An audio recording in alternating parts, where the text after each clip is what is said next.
Presentamos Vertiente de Opinión, un programa producido por el periodista Mario Emilio Pérez. Saludos amigos de Vertiente de Opinión. Los que tenemos estos programas con entrevistas a personalidades de la vida pública dominicana y algunos extranjeros, siempre tenemos lo que llamamos habituales, y uno de ellos es el ingeniero Guillermo Carán, un hombre que yo discuto mucho con él, porque cuando él ha aspirado a una posición electiva muy merecida, tanto así que él invierte poco dinero en esa aspiración, porque su problema es cuál de los programas a los cuales lo invitan diariamente él va a declinar y a cuál va a asistir. Goza de un gran prestigio, tanto en la teleaudiencia y en el auditorio radial de los programas de panel, porque él indudablemente es un buen expositor, dice lo que siente y nunca evade ninguna pregunta.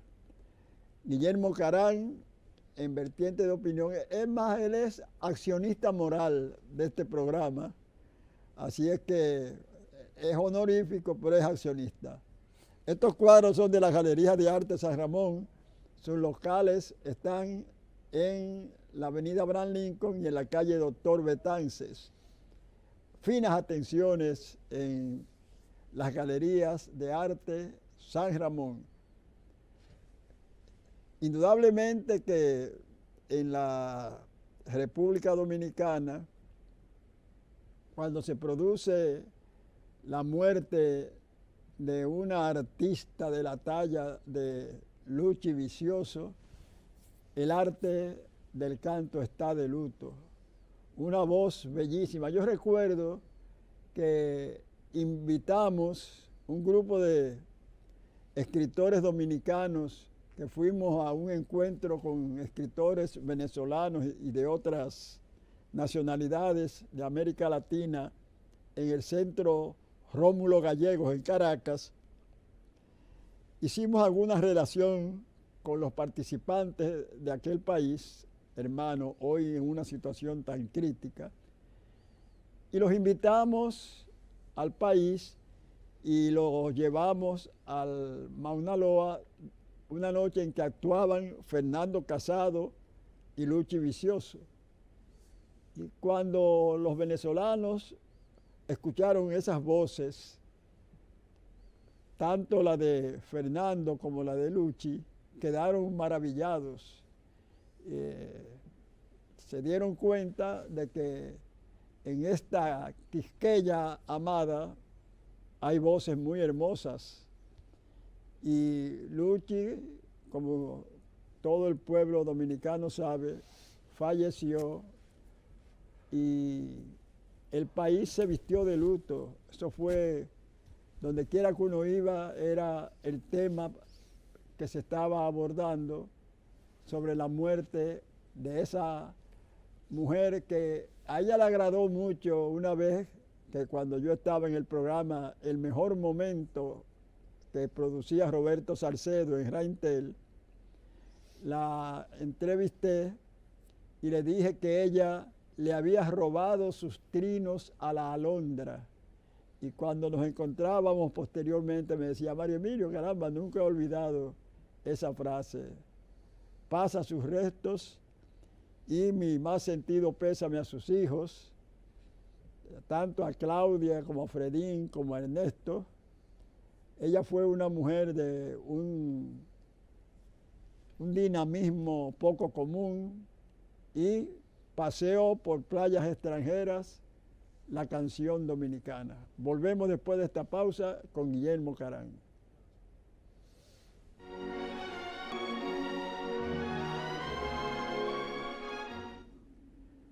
Una de las ventajas de tener invitados al programa como Guillermo Carán es que uno puede irse a cualquier latitud del universo y la situación política imperante en esa nación, pues la domina porque es un hombre que está muy al tanto del acontecer internacional y nacional. Vámonos primero por lo internacional. ¿Cómo tú visualizas esa situación de la amada Venezuela? Y digo la amada, yo he estado 3 veces en Caracas y además recuerdo ¿cómo yo diría? La confrontación que siempre se produjo entre el tirano Rafael Leónidas Trujillo Molina con el demócrata Rómulo Betancourt, que Trujillo intentó asesinarlo, se salvó milagrosamente, uno de sus guardaespaldas murió en el atentado, en un desfile que estaba celebrándose en Caracas, y Rómulo Betancourt emplazó a la Organización de Estados Americanos que si no le aplicaba sanciones al régimen de Trujillo, Venezuela actuaría unilateralmente. Esas sanciones culminaron en que de Trujillo, en un gesto de demagogia política, renunció, entre comillas, renunció Héctor Bienvenido, negro, que era presidente títere de Trujillo, y entonces ocupó la presidencia el doctor Joaquín Balaguer, que era vicepresidente de la República. Yo recuerdo que yo celebré esa renuncia mucho, porque yo dije, es la primera vez que el régimen de Trujillo da una manifestación de debilidad ostensible.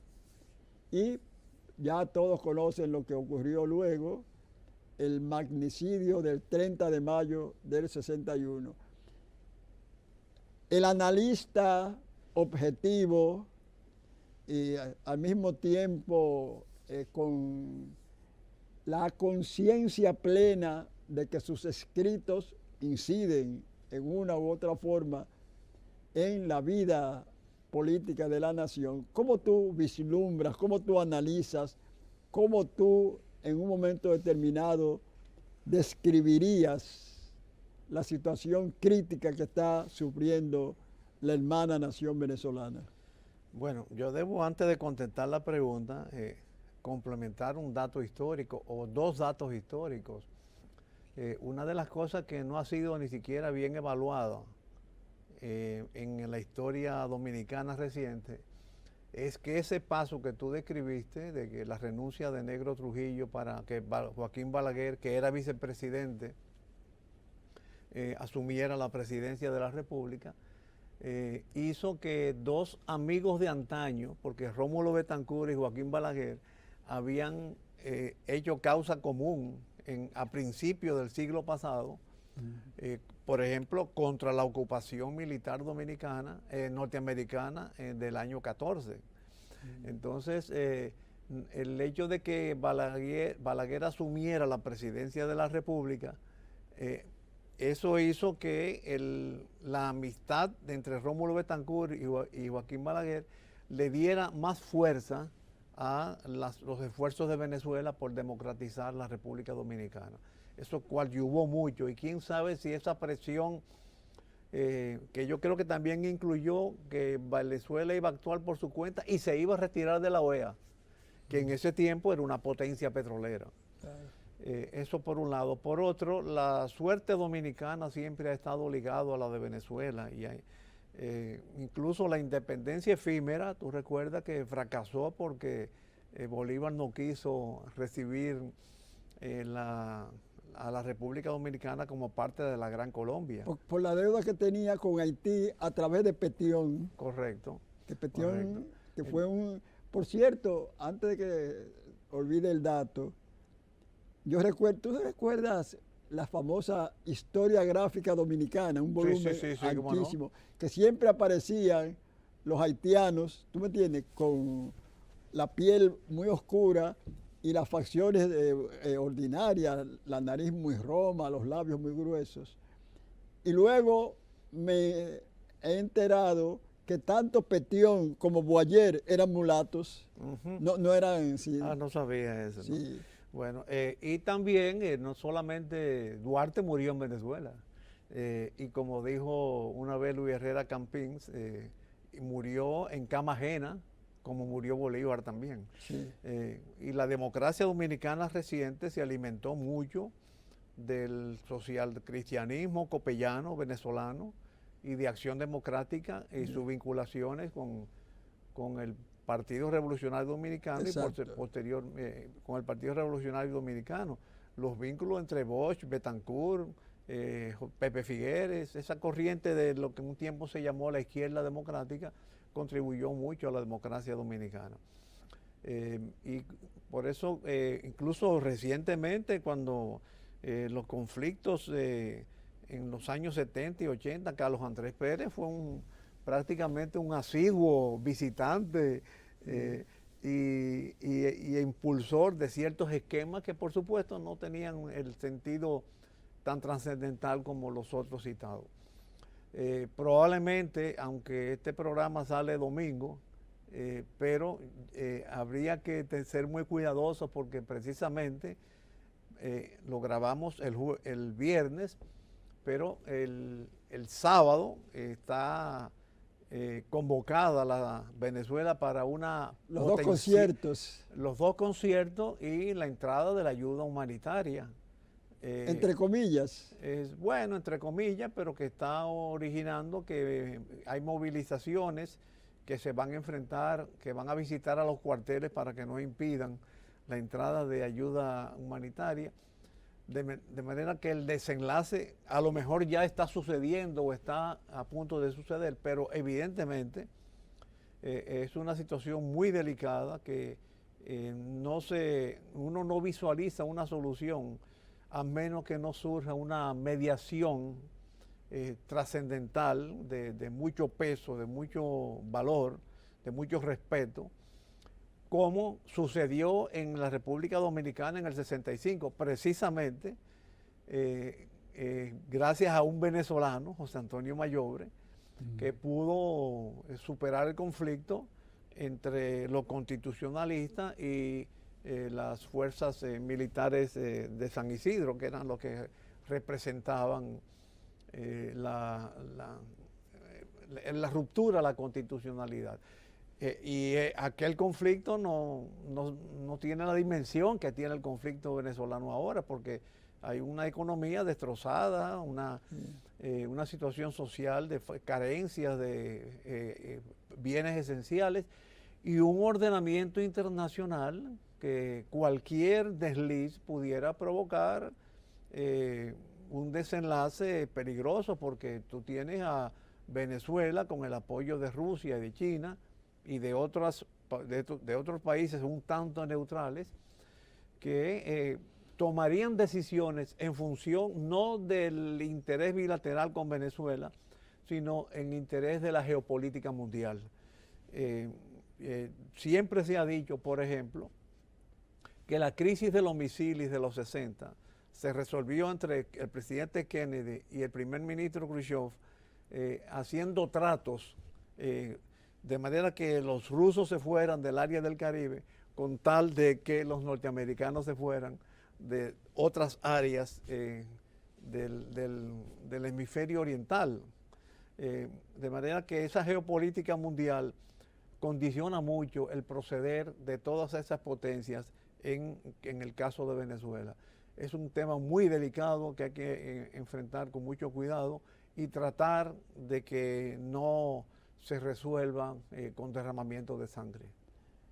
En tu condición de economista, de hombre versado en esa ciencia, ¿cómo explicar ese deterioro acelerado de la economía venezolana? Muchos lo atribuyen al hecho, como ocurrió aquí en una época, que el azúcar ya era un lugar común decir que era la espina dorsal de la economía dominicana. Eso ocurrió con el petróleo en Venezuela, donde se descuidaron todos los otros aspectos importantes de la economía en aras de esa potencialidad económica que le daba el justicieramente llamado oro líquido, como el petróleo. ¿Cómo describiría Guillermo Carán, economista, ese progresivo y acelerado deterioro de la economía de Venezuela? Mira, yo creo que hay dos factores que hay que tener en cuenta. En primer lugar, los venezolanos, desgraciadamente, se nacieron, se criaron y se desarrollaron en medio de una cultura de riqueza. Vivían, a mi juicio, por encima de sus posibilidades. Me refiero a los venezolanos conductores, los que gobernaban, los que lideraban, los rectores de la vida económica y política venezolana. Yo recuerdo incluso haber visitado Venezuela en relaciones políticas y también en relaciones de trabajo, y tuve socios venezolanos. Y recuerdo un día en particular que, saliendo de un restaurante aquí, creo que se llamaba La Mezquita, que estaba frente al hotel Jaragua, yo le dije, pero ustedes no se han puesto a pensar qué pasaría cuando por alguna razón el petróleo dejara de tener la incidencia que tiene en el mundo y el valor. Y había como una confianza, depositada una confianza de que eso iba a durar para siempre, de que esa situación iba a durar para siempre. Pero precisamente por la geopolítica, fíjate que el petróleo, esa es una de las razones. La otra, yo lo atribuyo al sociopopulismo que implantó Hugo Chávez, que tenía dos vertientes que son peligrosas. Primero, el excesivo gasto gubernamental, que se creía que era un barril sin fondo, que siempre iban a tener dinero porque tenían petróleo.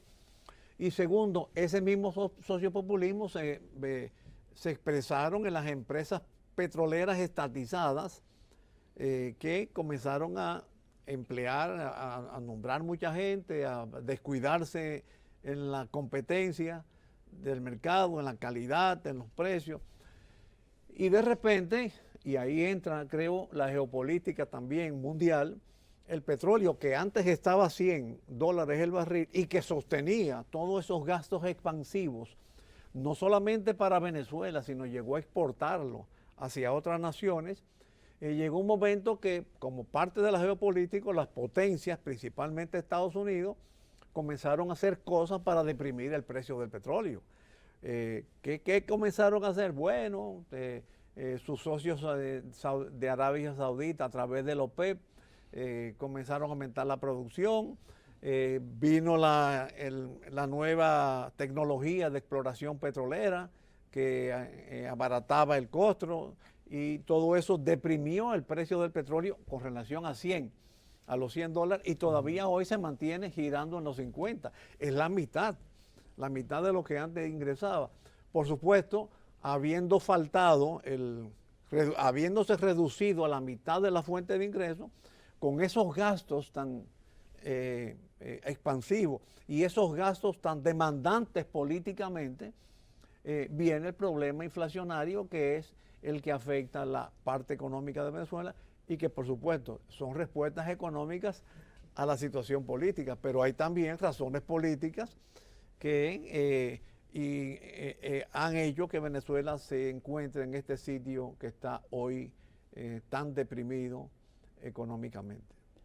Tú sabes que la gente siempre personaliza en alguien los problemas tanto de una nación como de una institución determinada. Los que, como tú y yo, hemos pertenecido y pertenecemos a diversas instituciones pues lo vemos, eso es palpable. Incluso yo que soy masón, ofelo, rotario, en fin, siempre he vivido como huyéndole a los cargos y ellos me persiguen. He visto, por el contrario, otros que no buscan las posiciones y al igual que yo, también le caen detrás. Y otros, por el contrario, viven ansiosos de ocupar algún cargo directivo y el cargo parece también escabullírsele. Entonces, fíjate, cuando ya el presidente Hugo Chávez estaba muy mal de salud, consumido por un cáncer voraz, él declinó, ¿verdad?, en Nicolás Maduro la sucesión. Y Maduro, de acuerdo a lo que hemos visto en su biografía, era un obrero sin grandes dotes intelectuales. No decimos, porque él ha demostrado que tiene habilidad, sí, sí, pero no era un hombre de letras, no era un hombre con gran carga intelectual. Entonces, tú piensas que ese factor, porque los que hemos leído algo de teoría política sabemos, y si hemos leído algo de teorías izquierdistas, de que hay el papel de la personalidad, ¿verdad?, y de las masas en la historia.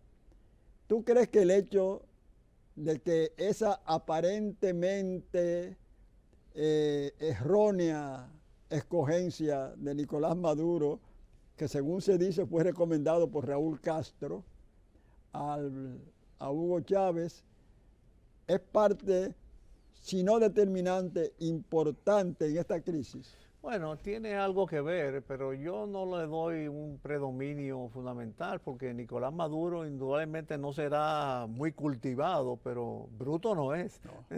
Porque tiene algunas retóricas y algunas salidas, y él se expresa bien. Sí. Por supuesto, cuando entran en temas como de cultura general, ahí comienza a fallarle, ¿no? Yo creo que es el sistema político. Fíjate, recientemente Mujica, el expresidente de Uruguay, que es un hombre que proviene de la izquierda, fue Tupamaro, estuvo preso. Creo que hasta hay una película sobre los años de su prisión.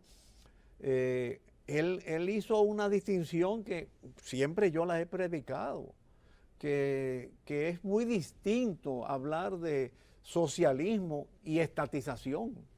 La gente cree que las cosas que es lo mismo, que distribuir bien las riquezas, tener una política económica justa, que satisfaga las necesidades de la gente, que sea equitativa, bien distribuida.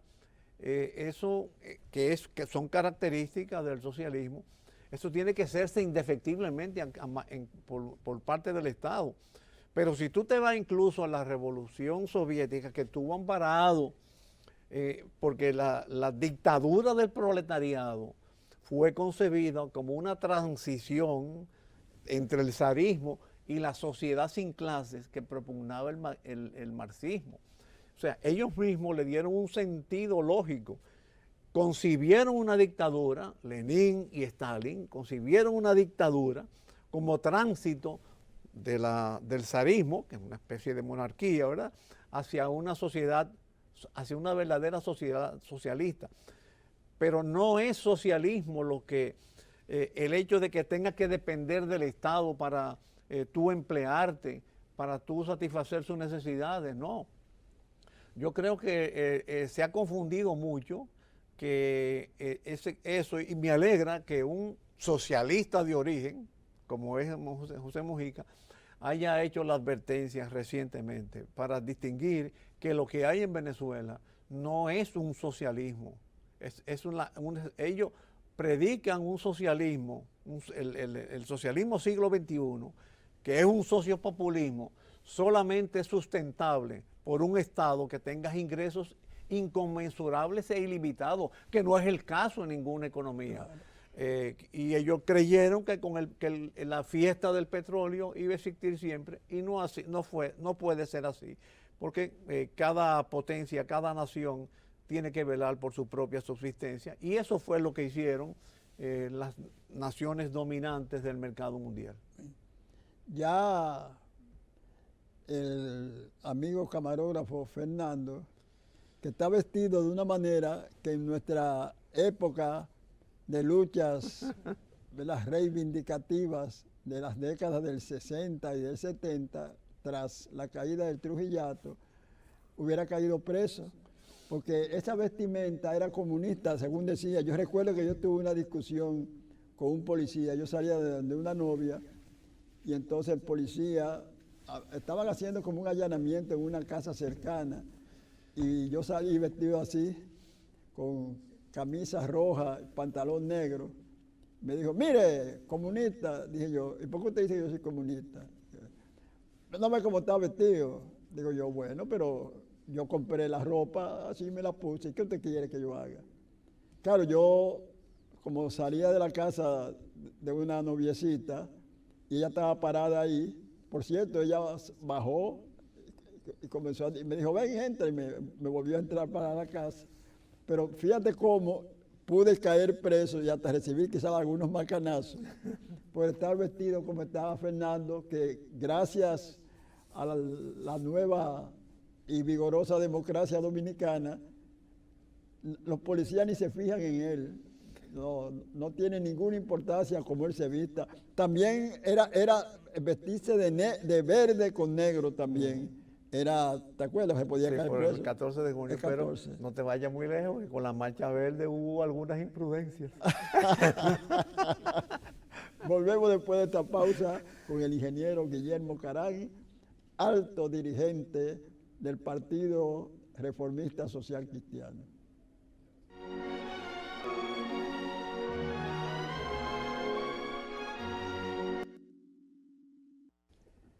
Continuamos dialogando con este diestro comunicador, dirigente político, cientista social, que es Guillermo Carán. Lo pusimos a dar un recorrido por la Venezuela convulsa de hoy, y ahora vamos a hablar de este país.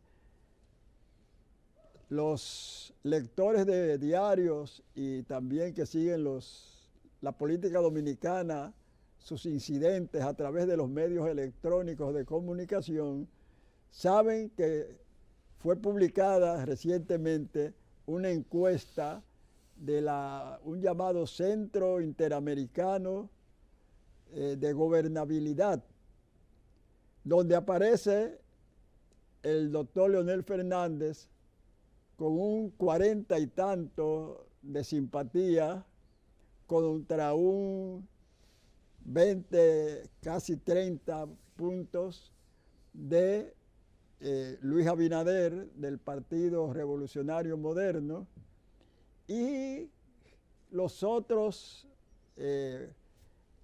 aspirantes presidenciales, partidos políticos llamados emergentes, que mucha gente cree que son giros eufemísticos, porque antes se decía minoritarios.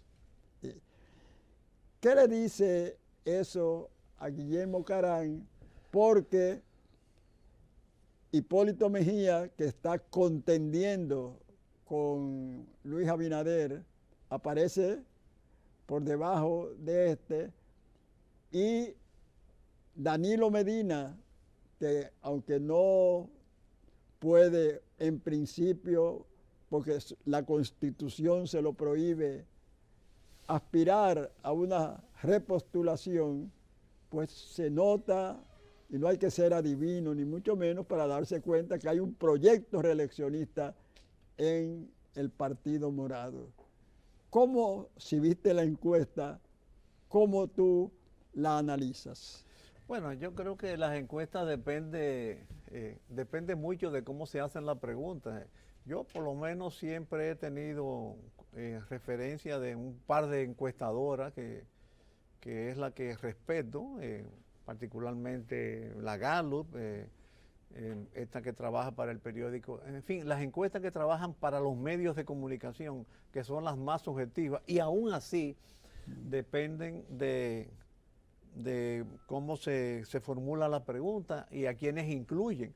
Tú recuerdas, por ejemplo, que para las elecciones del 2016, en un escenario que la misma encuesta Gallup diseñó para ver las preferencias, en la cual no incluyó a un candidato, yo no recuerdo si fue al mismo Danilo Medina, o un escenario entre personas, entre candidatos que no son los favoritos, no eran los favoritos de cada partido, que eran los minoritarios de cada partido.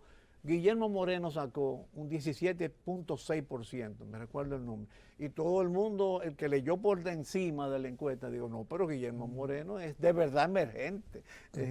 Y resulta que no sacó ni un 1% en las encuestas. ¿Por qué? Porque no incluyeron todos los que están, como dice el refrán, no son todos los que están ni están todos los que son. Entonces, esto también pasa con todas las encuestas. Yo creo que el escenario político dominicano está muy complejo, muy susceptible de ciertas suspicacias, sobre todo con decisiones pendientes importantes como qué va a hacer el presidente Danilo Medina. Bueno, yo estoy seguro que él quiere repostularse, que necesita repostularse, pero no todo está a su favor. Creo que incluso está venciendo resistencia en función de lo que haga el presidente Medina, qué hará Leonel Fernández, en función de lo que hará Danilo Medina y qué hará Hipólito Mejía, porque yo creo que todo indica, según las encuestas, que Luis Abinader en el PRM tiene la mayoría necesaria para ganar la convención. ¿Qué va a pasar con la ley de partidos, con todos esos plazos tan combinatorios, con todo este debate sobre recursos, incluso las impugnaciones que hay, que no solamente si se van a decidir, sino cuándo se van a decidir? Por ejemplo, mi abogado personal tiene la convicción de que los fallos de impugnación que va a evacuar el Tribunal Constitucional van a anular la ley de partidos, pero ¿cuándo? Antes, durante o después del proceso electoral, lo cual puede enrarecer el sistema, el esquema político dominicano, y ahora tenemos una nueva ley de partidos. Entonces, por ejemplo, el caso del presidente Medina, del caso del PLD, Danilo Medina dice que se va a decidir en marzo, pero la ley de partido establece que un candidato una persona para ser candidato de su partido tiene que estar inscrito en ese partido un año antes de las elecciones, es decir, en mayo de este año. Si Danilo Medina dice que va a postularse en el PRM, por el PLD, y se va a las primarias y gana, por ejemplo, Leonel Fernández no puede ir acá, como se ha dicho, a ser postulado por un grupo de partidos, porque ya él tendría que haberse inscrito en mayo, y si se inscribe en mayo, no puede participar en las primarias del PLD, que están pautadas para octubre.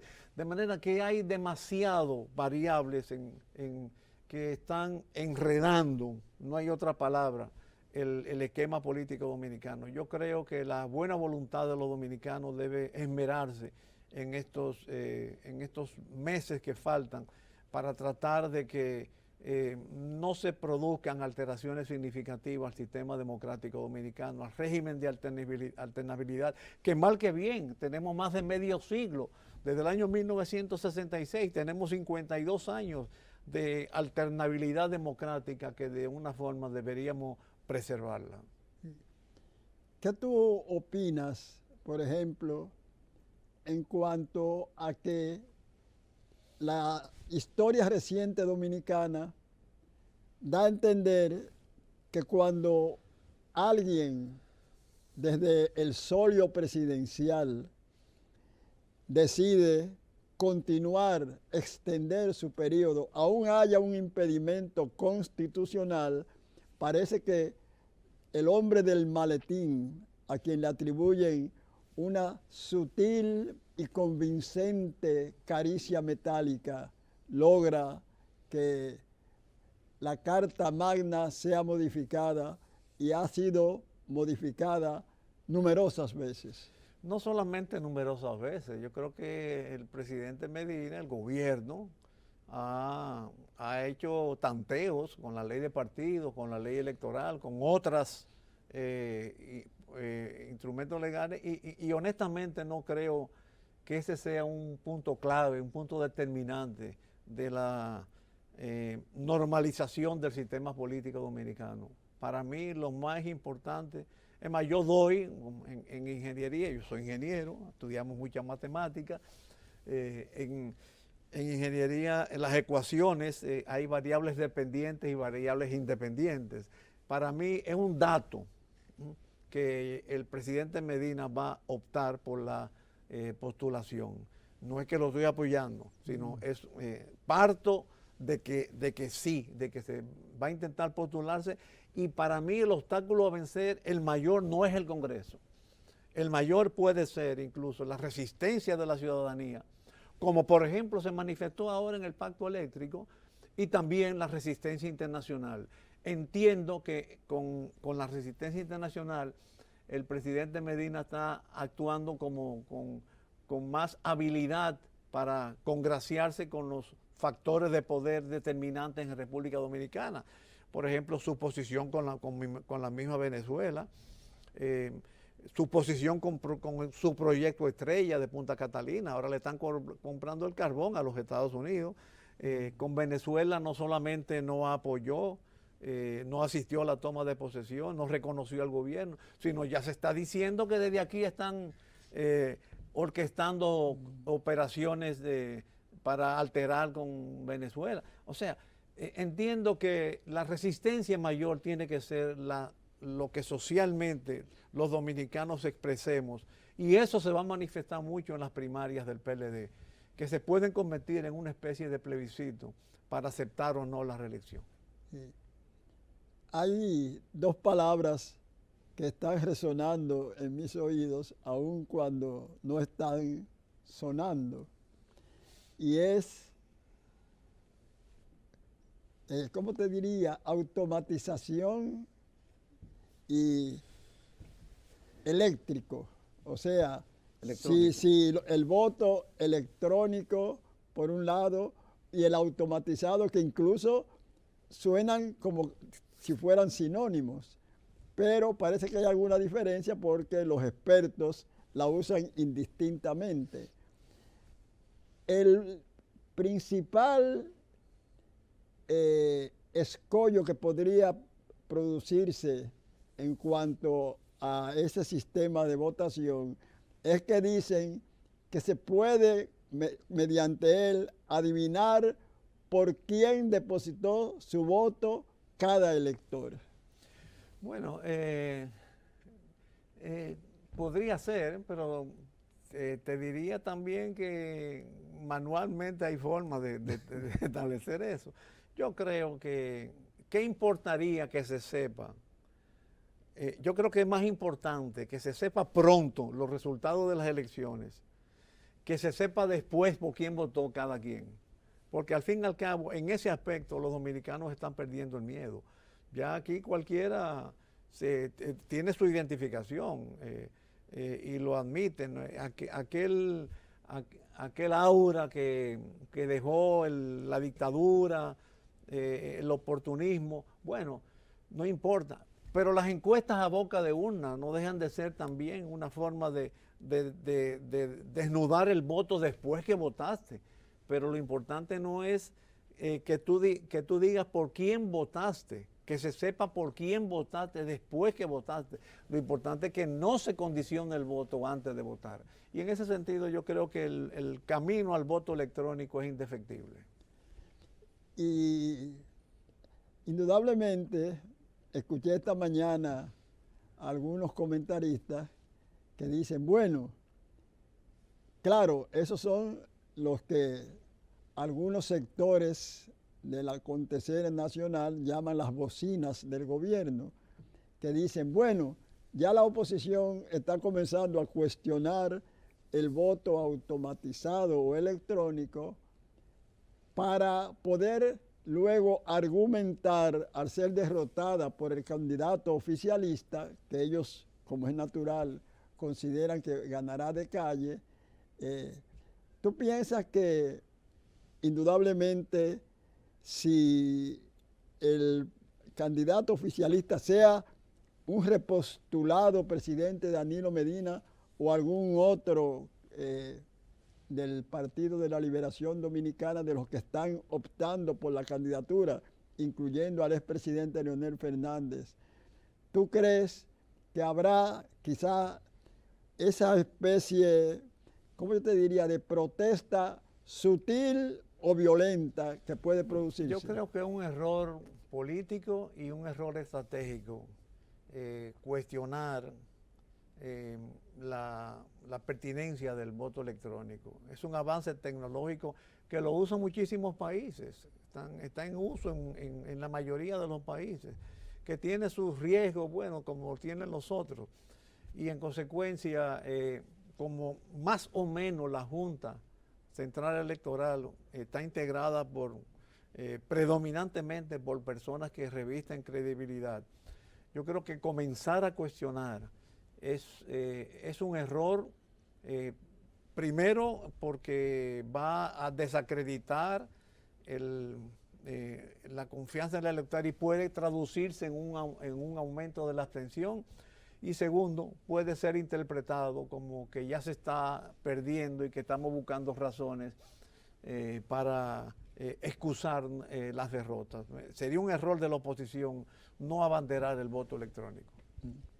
Tú sabes que en varios países de América Latina el asunto Odebrecht ha sido, yo diría, letal, vamos a usar ese término hiperbólico, para muchos, no solamente dirigentes políticos, sino presidentes y expresidentes y vicepresidentas.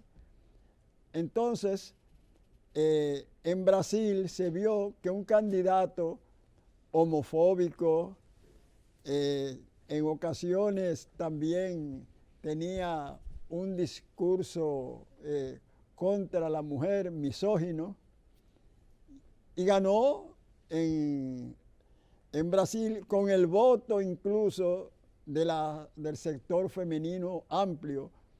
¿Por qué? Porque el gobierno o los gobiernos del Partido de los Trabajadores, el PT, como hubo varios casos de condenas por corrupción, incluyendo al expresidente Lula, que como todos sabemos, sacó de la pobreza a millones de brasileños que padecían ese flagelo. Entonces, mucha gente aquí se queda sorprendida de que pese a las constantes denuncias de corrupción a sectores del gobierno y el caso de Brecht que se está debatiendo en los tribunales, y sin embargo, eso no se refleja tanto ni en un deterioro en las encuestas del partido gobernante, ni tampoco un descenso similar en la popularidad del presidente de la República. Yo te voy a contestar la pregunta, pero no quiero pasar por alto que en mi presencia se haya dicho sacar de la pobreza, cuando en realidad no se sacó de la pobreza. Se quedaron siendo pobres, lo dejaron siendo pobres, solo que con la ayuda estatal mejoraron sus condiciones de vida, pero desde el momento en que el Estado no pudo seguir prestándole la ayuda estatal, volvieron a ser pobres.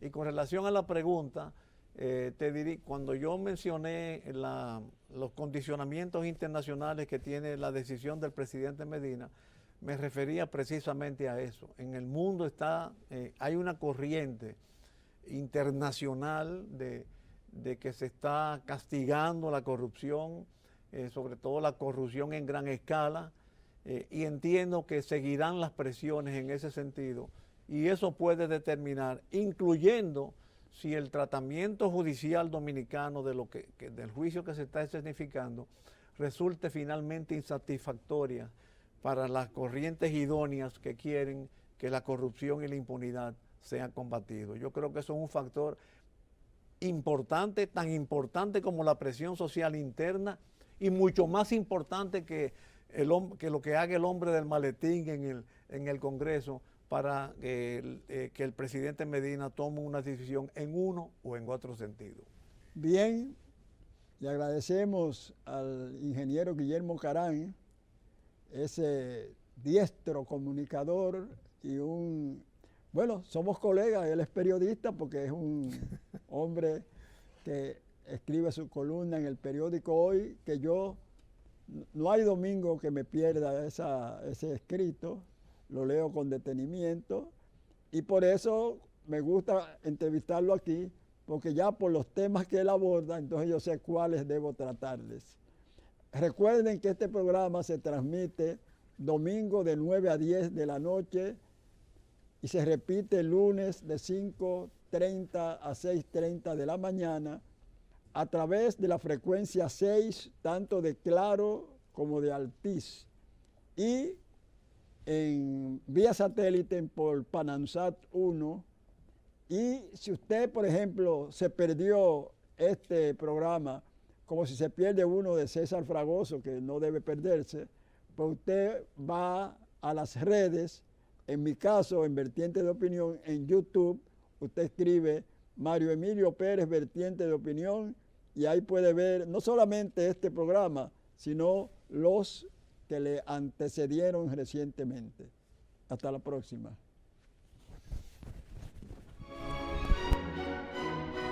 Hemos presentado Vertiente de Opinión, bajo la conducción del periodista Mario Emilio Pérez.